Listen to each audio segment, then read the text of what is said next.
Wesley? Hello, Harry. You're 13 years old now.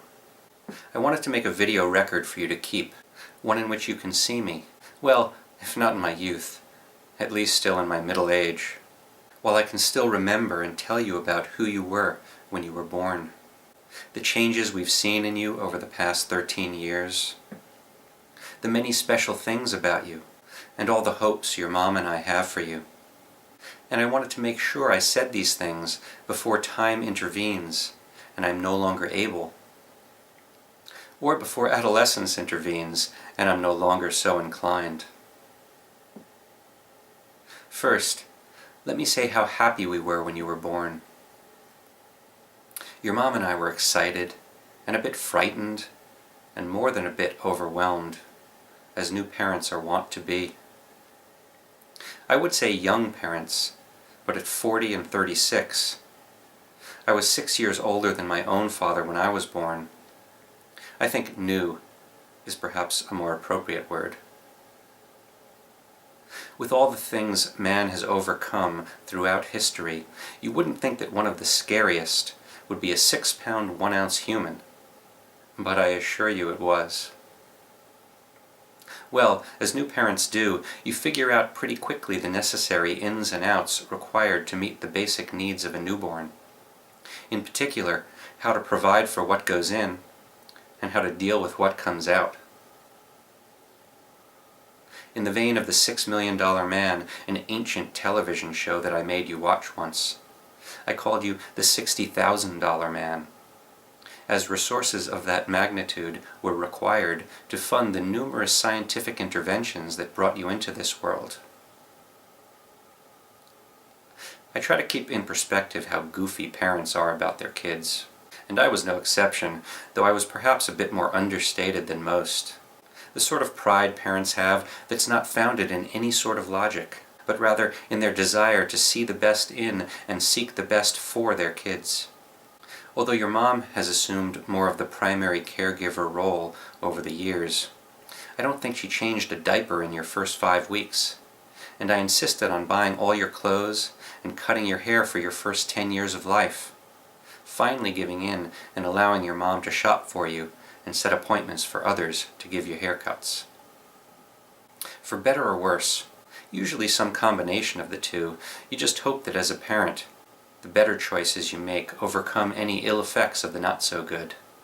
The decisions your parents make when you're growing up help shape the person you become. For example, my insistence on placing the spoon in each hand an equal number of times gave you the opportunity to become left-handed.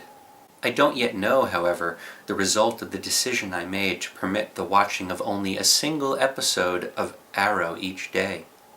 I do hope, at least, you learn to appreciate that as parents, we try to make the best decisions in no one's best interest but yours. Some of my most vivid and meaningful memories have you in them. Whether that's of us laughing hysterically at one of life's zany moments, or a joke that made sense only to us, playing wiffle ball or soccer, or learning how to ride a bike in the Montgomery Apartments courtyard every day after work, you riding on the back of my bike while we cranked up and zipped down precariously perched paths carved into the mountainside of our town in Japan, carrying you on my shoulders, which I did a lot of, or the bright blue eyes you had on the day you were born. I wonder what memories of your life so far are important to you. When you were born, you didn't cry very much at all. Probably because the umbilical cord was wrapped around your neck 4 times, forcing you to conserve your energy. Your quiet nature and lack of need to cry persisted throughout childhood. I remember when your brother gave you a little push as you were getting into the tub in Japan, resulting in a golf ball-sized knot in the middle of your forehead. I remember staying up half the night to ice it, even though I had to get a 4:30 a.m. taxi to the airport. You never made a peep, and you fell asleep in my lap. From an early age, you've always been hardy, resilient, and solidly built, which I'm sure comes from the samurai lineage of your mother's side of the family. Even when you were 4 years old, playing soccer at the old Highland Park Y with Coach Spencer, I remember you bolting around the gym and careening off the 6-year-olds like a pinball. But each time you lost your footing, you got up again. You're still pretty tough on the soccer pitch, providing assists off your face and drawing lots of fouls as you work your way through defenses. It's interesting how the meanings of your names reinforce these attributes. Harry Kenji, as well as your Hebrew name, Aryav Sholem, honor your great-grandfather Harry Pesca and your grandfather Kenji Toyosawa. Aryav means strong or brave as a lion, after your great-grandfather's Hebrew name, Aryeh. And the first syllable of your grandfather's name, Ken, means strength or stick-to-itiveness. Sholem, your middle name in Hebrew, means reconciliation, and is derived from the Hebrew shalom, or peace. The idea, before your personality had begun to gel, was to give you names that pushed you ever so slightly in the direction of becoming a person of strength who recognized the value of peace. You've always been very curious about how things work, why things are the way they are, and how things can be improved, and I'm not surprised. My father, your grandfather, shares this trait with you. His curiosity led him to learn a lot about a lot, and this enabled him to apply his broad knowledge base to answer many questions and overcome many technical hurdles that he faced throughout his career as a scientist. When I was growing up, my friends would be amazed at the details he knew about an amazing number of subjects, from the natural world to engineering, from the tiniest subatomic particles to the cosmos. As sort of a twist on the Life cereal commercial with Mikey, my friends would say, "Ask Dr. Pesca. He'll know the answer. He knows everything." I suspect that your curiosity will lead you to accumulate a host of knowledge during the course of your life as well, and I look forward to discovering what you choose to do with that knowledge. You're thoughtful and smart. You have the ability, when you want to use it, handed down through the line of Pesca males, to synthesize a breadth of information and draw logical conclusions.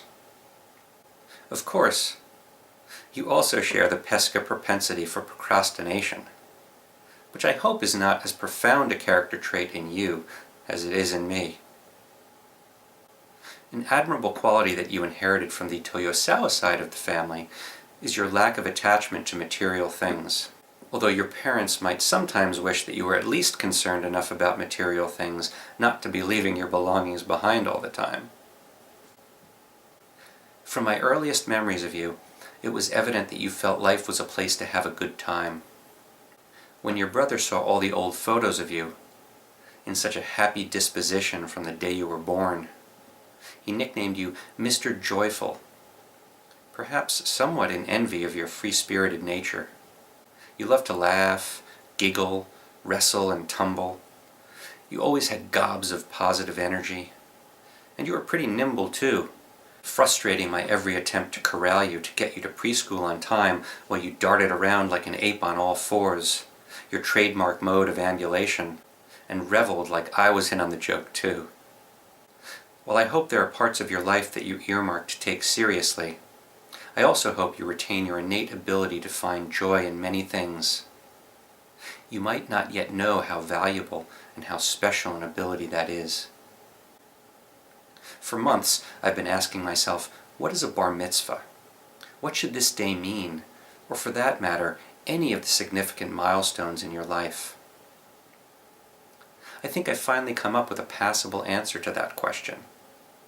As much as these are times for pure celebration, they're also opportunities to sit back and take stock.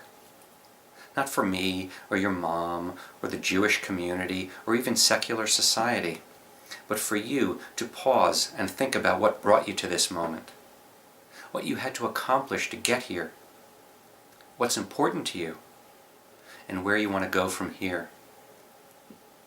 It may be difficult to do as we celebrate today, among our friends and family, and amid all this choreographed activity.